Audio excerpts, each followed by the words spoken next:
ধারাবাহিকভাবে বারুণী মেলার প্রসঙ্গে আলোচনা করতে গিয়ে আমি বইয়ের মধ্যে তুলে ধরলাম বরাক নদীর প্রসঙ্গ, আবার সেখানে পেল শ্রী শ্রী সিদ্ধেশ্বর শিব মন্দিরের প্রসঙ্গ।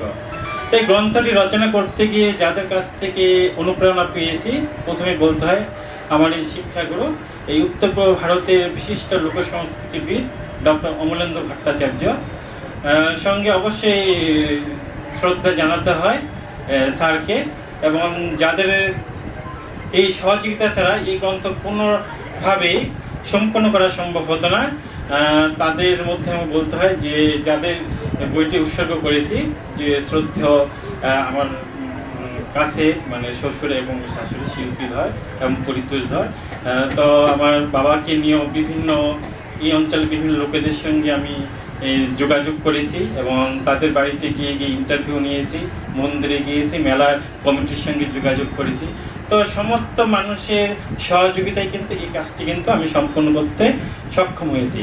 কাজে আমি এমন কোনো কাজ করে ফেলিনি যে একটা কোনো অলৌকিক অঘটন ঘটিয়ে ফেলছি, এমন কিন্তু নয়। কারণ এই তথ্যগুলো আমাদের মুখে মুখেই ছিল, কিন্তু সেটাকে কি আমি শুধু গ্রন্থের আকারে রূপ দিয়েছি। কেন? আমাদের পরবর্তী প্রজন্ম যাতে এই মেলা সম্পর্কে যেতে জানে, এই মন্দির সম্পর্কে জানে। কেন? কারণ প্রত্যেকটা গ্রামীণ মেলায় কিন্তু সেই অঞ্চলের ইতিহাসকে ধরে রাখে। আর এই আসাম জুড়ে আমরা ফিল্ড সার্ভে করে দেখেছি, বরাক উপত্যকা তো রয়েছে, এই আসাম জুড়ে যতগুলো মেলা অনুষ্ঠিত হচ্ছে সুপ্রাচীন মানে 1 মাস ব্যাপী, এরকম কিন্তু বড় জাঁকজমকপূর্ণ মেলা কিন্তু খুবই কম দেখা যায়। কারণ এই মেলাটা কিন্তু এই অঞ্চলের অর্থনৈতিক ভাণ্ডারকেও কিন্তু কি ধরে রাখছে। কারণ এই 1 মাস জুড়ে যে মেলাটি যে অনুষ্ঠিত হবে, তাদের বিভিন্ন বিভিন্ন অঞ্চল থেকে আসা সেই দোকানদার থেকে শুরু করে সাধারণ মানুষ থেকে শুরু করে বিভিন্ন পুণ্যার্থী থেকে শুরু করে সকলেই কিন্তু এই মেলাটির দিকে কিন্তু চেয়ে থাকে। তো আমরা আশা করি যে ভবিষ্যতেও এই একটা ক্ষুদ্র প্রচেষ্টা কিন্তু পরবর্তী প্রজন্মকে, পরবর্তী গবেষককে, বিশেষ করে এই অঞ্চলের তরুণ প্রজন্মকে এই প্রাচীন ইতিহাস, তার আঞ্চলিক ইতিহাস, এই মন্দির মেলা নিয়ে কাজ করার অনুপ্রেরণা যোগাবে।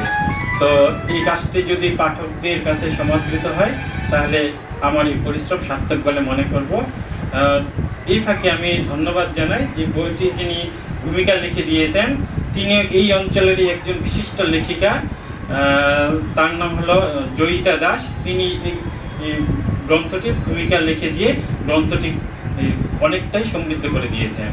সঙ্গে গ্রন্থটির সঙ্গে যারা যুক্ত ছিলেন, যারা আমাকে এই কাজকে উৎসাহ দিয়েছেন, তাদের সকলের প্রতি আমি কৃতজ্ঞতা জানাই, এবং এখানে যারা উপস্থিত রয়েছেন সকলের প্রতি আমি কৃতজ্ঞতা জানিয়ে আমার এই আলোচনা এখানে সমাপ্তি ঘোষণা করছি।